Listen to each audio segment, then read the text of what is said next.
Or it's Josh's though. Oh, I recognize it. You would like it back. You got it from mariachi. I had to work. All righty, let's call this meeting order, February 11th, 2025, 6 p.m. Please stand for pledge of allegiance. I pledge allegiance To the flag of the United States of America and to the republic for which it stands, one nation, under God, indivisible, with liberty and justice for all. Clerk, please take the roll. Councilmember Wood, Here. Councilmember Richardson, Present. Councilmember Crossman, Here. Councilmember Kangiser, here, Councilmember Hess. Here. Councilmember Palmer, Here. Councilmember Kaminsky, here, Mayor DePinto. Here. Can we get agenda approval, please? Move to approve. Second by Councilmember Palmer. Any discussion? All those in favor say aye. Aye. Any opposed say nay. Motion carries.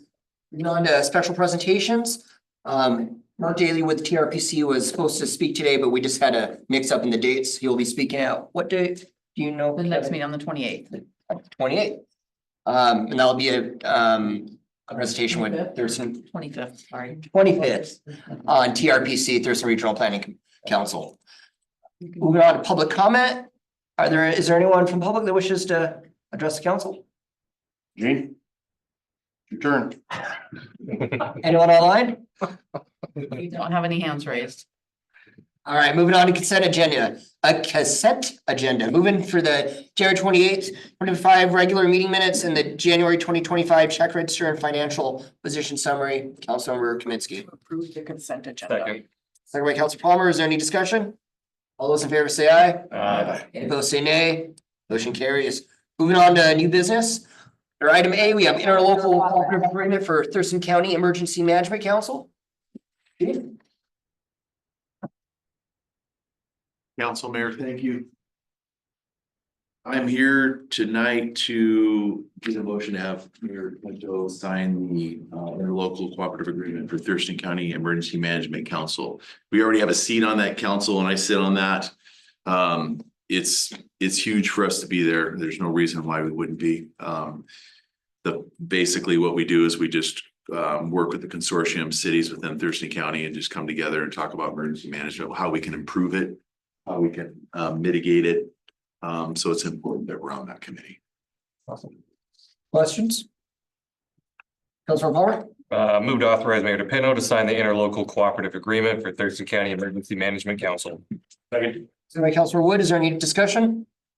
All those in favor say aye. Aye. Any opposed say nay. Motion carries. Thank you, Chief. Moving on to item B, the City of Yelm's 2025 Comprehensive Emergency Management Plan. Chief? Thank you again. Erica Cat on January 7th came before you guys and talked about the emergency management plan, kind of went over the different things that we were going to do differently from the previous plan and how it's going to be submitted to the state. Well, it came back. The state graded that with a 90%. In 2019, that particular plan was graded as 72%. So basically what we have done was improved. The 90% is an improvement of the things that we needed to do differently in the 19 plan. And then also how we compare to the state requirements and federal requirements for that plan. So the 90% is obviously an upgrade to that. And hopefully improve on that as we go forward. Councilor Hess? I move that we I move that we authorize Mayor DePinto to sign the City of Yelm's Comprehensive Emergency Management Plan. Second by Councilor Palmer. Is there any further discussion? Councilor Hess? Quick question, with those improvements that need to be done, we have something in place, because I know like one of the two of the improvements were like the resource management as well as English second language, having interpreters. Those are acquired through Thurston County. Correct. Or somebody else. Right. Okay. And some of the things in regards to that is, as far as that 90% goes, if we don't have the resources just because of our size, we have to have a plan for it, just like you said, and that's how we fulfill that requirement. And I just wanted to make sure that for the public to know that we were working on those things. Thank you. Any other questions, comments? Motion seconded. All those in favor, say aye. Aye. Any opposed, say nay. Motion carries. Thank you again, Chief. Item number C, collective bargaining agreement by and between the City of Yelm and Teamsters Local Union number 252. Karen? Evening, Council, Mayor. I'm pleased to bring to you the proposed motion to have Mayor Pinto sign the collective bargaining agreement between the City of Yelm and the Teamsters Local 252 to establish a contract with the Teamsters Union membership for the years 2025, 2026, and 2027. Information about how we got here back in March of 2024. We met with our Summit Law labor attorneys and they worked with you through the process of our opening collective bargaining. And the council established bargaining parameters at that time. On April 16th of 2024, bargaining began between the Teamsters and the City of Yelm. And there was a total of 9 bargaining meetings through 2024 and 1 mediation meeting held in 2025, leading to a tentative agreement. So on January 29th, 2025, the Teamsters Union membership voted to ratify the contract. So just a quick overview of the changes that are covered in this contract. There are no non-monetary items in this contract that are being changed, but we do have monetary impacts that are going to be coming across. And these are by article. So Article 12.3, standby employees will receive $50 per day, an increase from the $31.43 per day in their current contract. Article 13.2, clothing allowance increase from $600 to $600 from $400. Article 19.5, life insurance increase from to $30,000 from $10,000. Excuse me. Article 27.1, the salary schedule and market wage adjustment for 2025. There's a 5.5 average wage increase which complements the consumer price index adjustment to ensure wage stay competitive.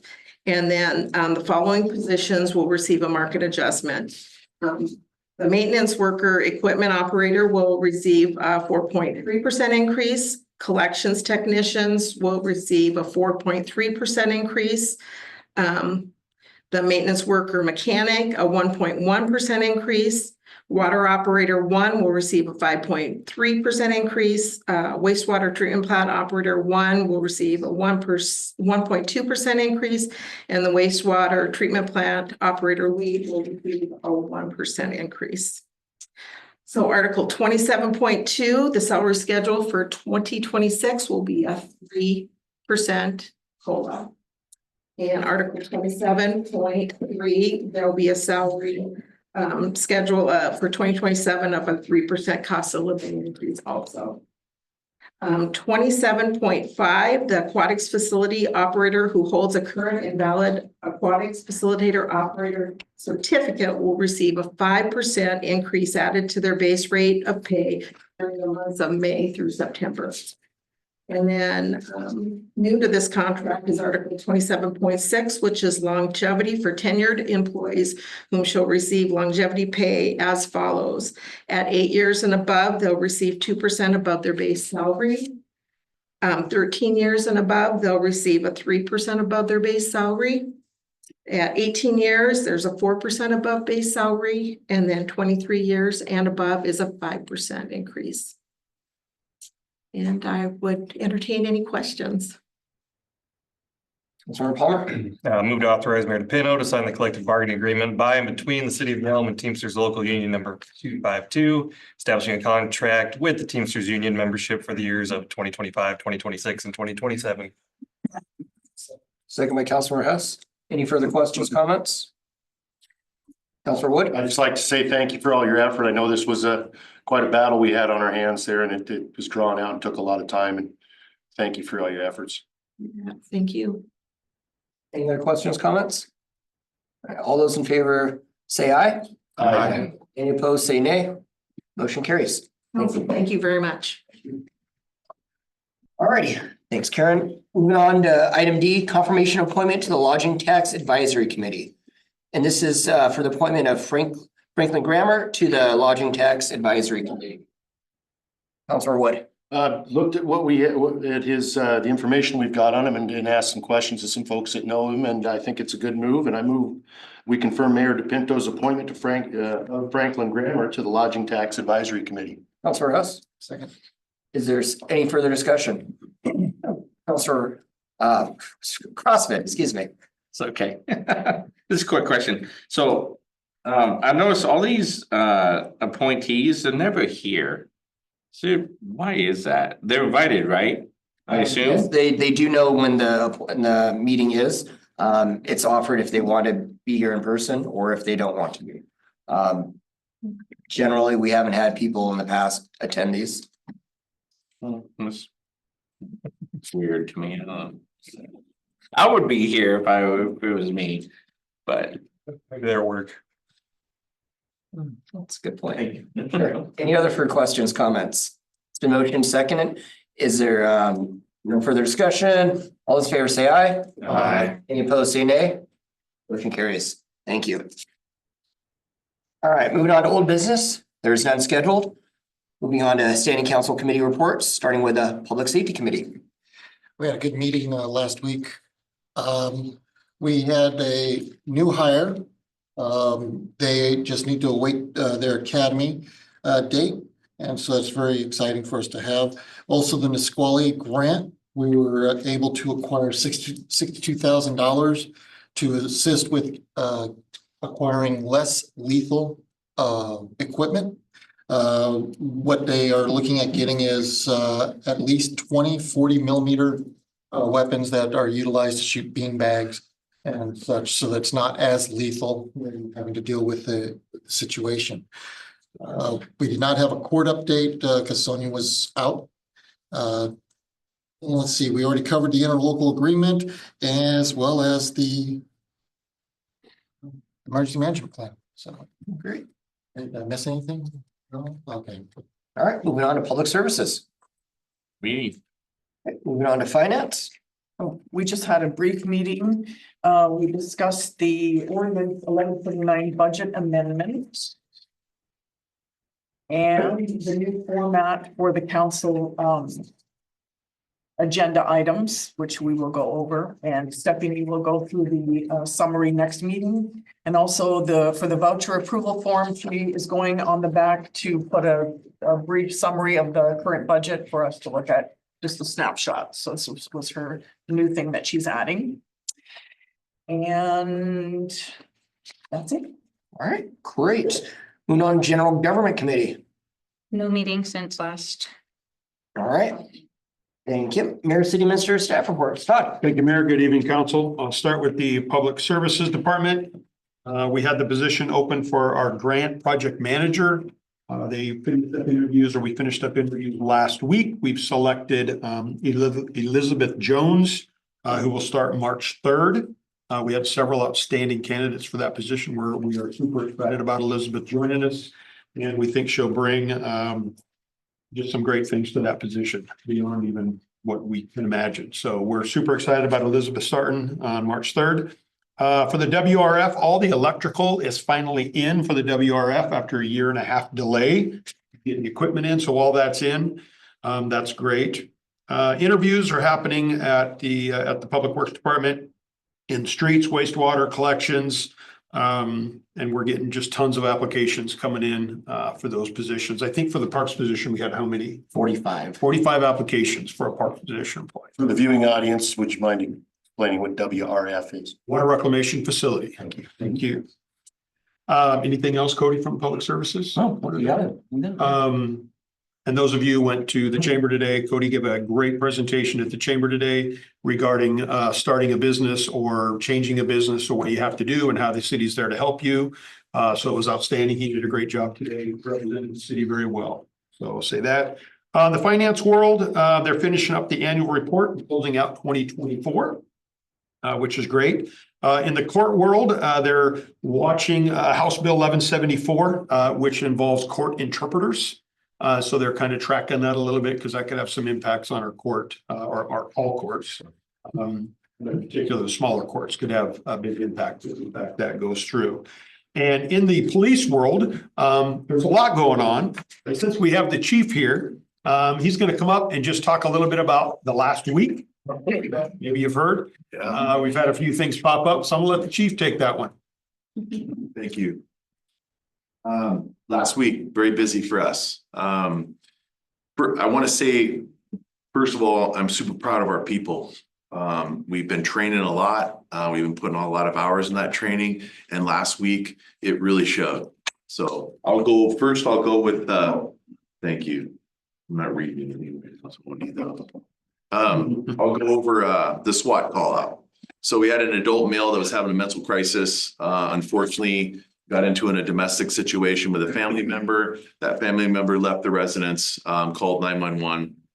The adult male stayed within the residence and basically barricaded themselves. There was potentially a firearm, there was a firearm in the residence, but it wasn't in play. So that's what sparked our interest. We have threat assessments that we have to put together. That threat assessment establishes if we call out the SWAT team or not. It fulfilled that requirement. SWAT team was called out. We go ahead and surround the perimeter, and then we start the conversation to try to get that individual to come out. It took a little bit of coercing to get them out, but the conversation did happen with tactics that the SWAT team used. The individual came out with the help of the canine, was taken into custody and went to the hospital first and then went to jail. It is our case, so the judge put a no contact order on him. Unfortunately, he did go back to the residence recently after being released. The judge required him to be evaluated. He was evaluated and released, and unfortunately didn't get the idea that he wasn't supposed to be back, and unfortunately went back. So we did take him back into custody, and he's being held based upon that. So that particular situation, each and every one of our people, being out there and watching them navigate that situation amongst the SWAT team and county and everyone else that was out there to help us, it's great to see that when you have a situation like that and have all these agencies coming together for us. Chief, that's a big deal. you mentioned SWAT. Is that separate from our folks? Are there anyone? Yeah, who so leads that? we have 3 SWAT team members that are on that team. 2 were unable to make it because of vacation and injuries. But the one, Officer Davis or Sergeant Davis was there. Tillman Atkins, the assistant chief, commanded that particular incident, and he's an incident commander on the SWAT team as well. Brian Bard, who was working as the detective, was the head negotiator, and he was working on that with other negotiators, but he was there working on that. David Nissen, he wasn't on the SWAT team, but he was the primary officer on that call, wrote the search warrant and got everything going in regards to that. Sergeant Taylor was there. It's Officer Siegman, everyone that showed up, just very proud of them on that situation. It was good, and it worked out great. No one got hurt. Yes, sir. So you said, was he released before this incident or after this incident and picked up again? No, after the incident, he was taken to the hospital, went to jail, was seen by the judge. The judge required evaluation of the individual because of the mental crisis. They evaluated him and released him based upon that evaluation. And how long was that timeline then? From the time that you guys, you put a lot of effort, resources, money, taxpayer money into this, right, to arrest this individual who was determined to be a danger, right, and then he just gets released and then back to being a danger. So what is that? How many hours? Or is it hours? Is it days? Or I mean, this happened, so it's not that long. Yeah, so it was probably within the 48-hour period time frame. So but the second incident didn't turn out to be like the first one, so it worked out. That's good. He's getting evaluated. So the second big incident that we had was the shooting at CMAR. A lot of the players in this are juveniles, so we can't talk a whole lot about it. But the situation was basically, it was around 10 after 8 in the evening.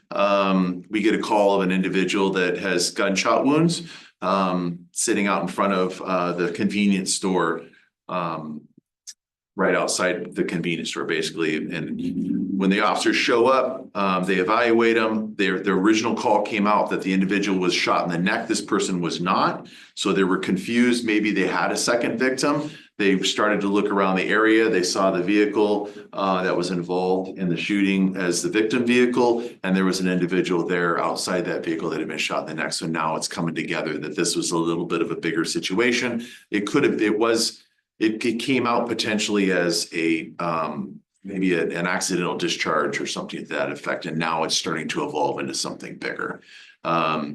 With the use of our flock cameras, and I'm telling you, these flock cameras, every big incident we have, these things come into play huge. The officers are in their cars on scene working those cameras to find potential suspect information, because there was an individual that was in this victim vehicle that they were able to talk to get a little bit of information, and they worked through that information using that through the flock cameras, and just navigating the tools that they have with that. It was really cool to see. And they still are getting it, and they're still tracking the suspect because they have a suspect vehicle that may have suspects as well, and warrants are going to be issued soon. Thank you, Chief. Yeah. Any other questions for the chief? All right, thank you very much. Todd, is there anything further? Mayor? Sounds a little bit more detailed than I could have provided you. Thanks, Rob, for being here. That's all I got. All right, thank you.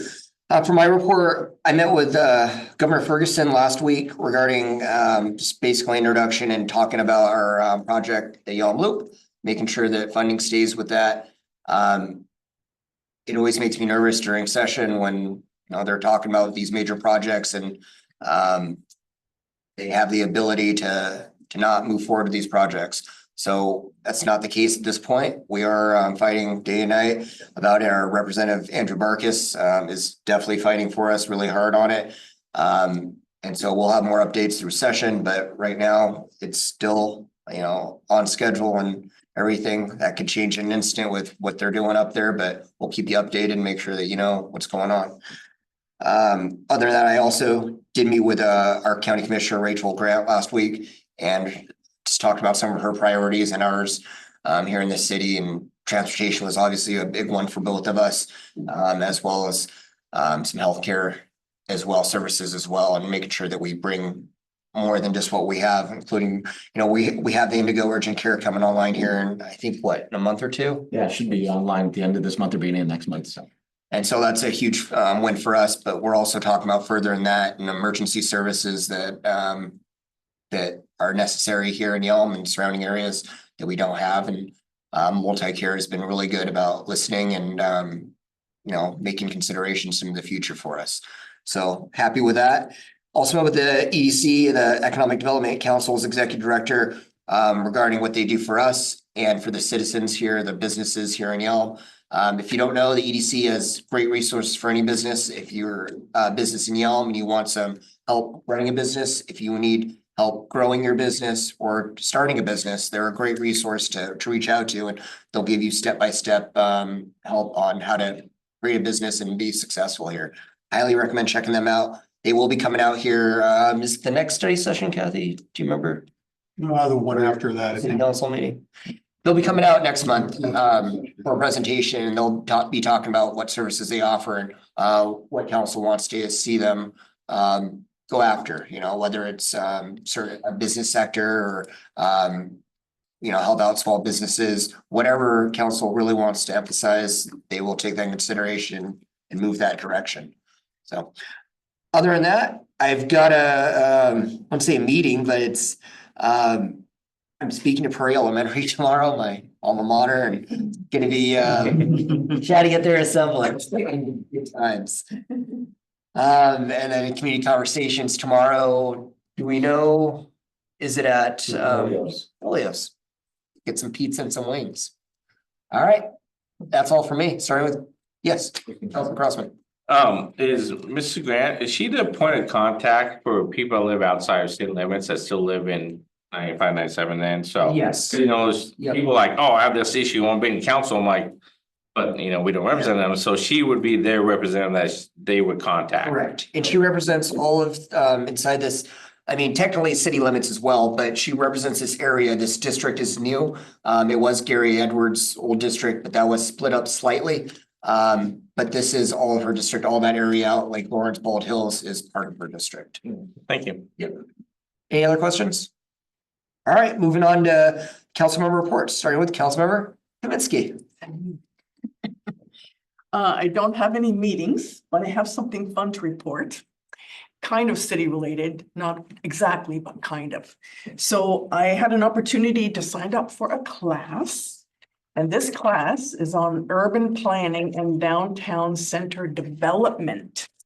And this is a continuing education through Windermere. They're sponsoring the classes. It's 3 hours. And we're going to be talking about urban planning, focusing on street, sidewalk, and alley designs, exploring advanced urban design techniques such as terminated vistas, don't know what that is actually, and vertical architectural elements. So I thought this would be very interesting. And the icing on the cake is this is live and in person in Seabrook. And following the class, we get a guided tour of the city to look in action as how all these elements have been put into play. That So sounds I really had cool. to sign up. I Like a had to do class it. just for you. Thank you. So anyway, I'll report on that after I've gone.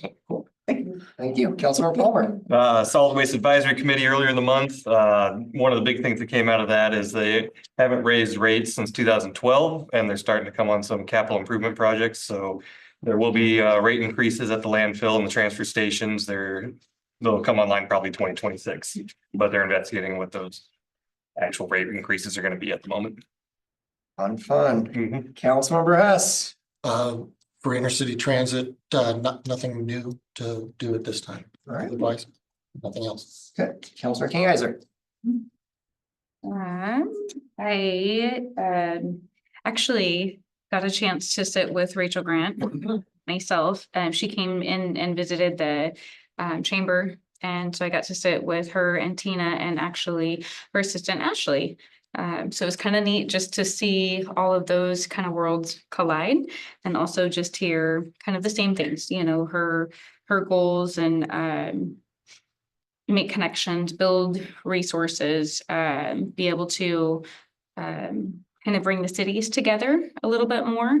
That was kind of some of the things that I took from meeting there. I also went to the Chamber Forum and heard Cody speak about growing and starting a business. That was really cool. Yesterday, I rushed from serving our senior center dinner to here for a planning commission meeting on climate planning. That was really neat. We actually had quite a few people come to that meeting, as well as Tracy and Josh. They brought up some really good points.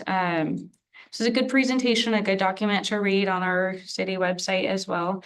Take some time. It's quite a beefy document, but there was a lot of good points. They have a lot of interesting points to think about, but they really are in kind of that brainstorming idea spot to create the just projected changes that will need to be updated with our comprehensive plan. So that was really neat. And then we just had that finance meeting last hour. Sounds good. Councilor Crossman. In the planning commission meeting yesterday with the open house. It was good to hear that, relayed some citizen concerns in regards to that, so went well. Hopefully those will be taken into consideration by all the concerned parties. And then, but yeah, one of the citizens in attendance, it was interesting to meet, connect with. He's 5th generation Yelmite, so it was cool too. Had an opportunity to talk with him for a few minutes today, but yeah, then busy day, so that's it. All right, thank you. Councilor Richardson. Oh, nothing to report. All has already been said. Good job at the presentation there, Cody, at the forum. Appreciate that. Just remember to always ask permission before you start building or opening a business. Don't go ask the city and ask permission. Councilor Wood. Attended the TCOM meeting. We evaluated our director and we're lucky to have her, and we expressed that to her after, as not just my own feelings, but the board. Also attended the planning commission meeting, and my takeaway or the hope that I would hope to see for us on the council is an opportunity for us as a council to maybe sit down with the planning commission from time to time. Turns out they're actually, the ones I got to meet are pretty great people. You know, they've got some good ideas, and I think whoever along the line appointed these folks, did a good job. I think these guys are a real diverse group and are the city's best interest in mind, and we're trying to keep it between the lanes the best that they can. So the one thing I would hope is that we get a chance to actually sit down and talk with them a little bit and get more. That's a good idea. Yeah, I think we could try to make that happen. We'll talk about it in the management meetings, and try to get them, maybe we can do a joint meeting here in the near future. That'd be great. Yeah. That's all I got for you. All right, thank you.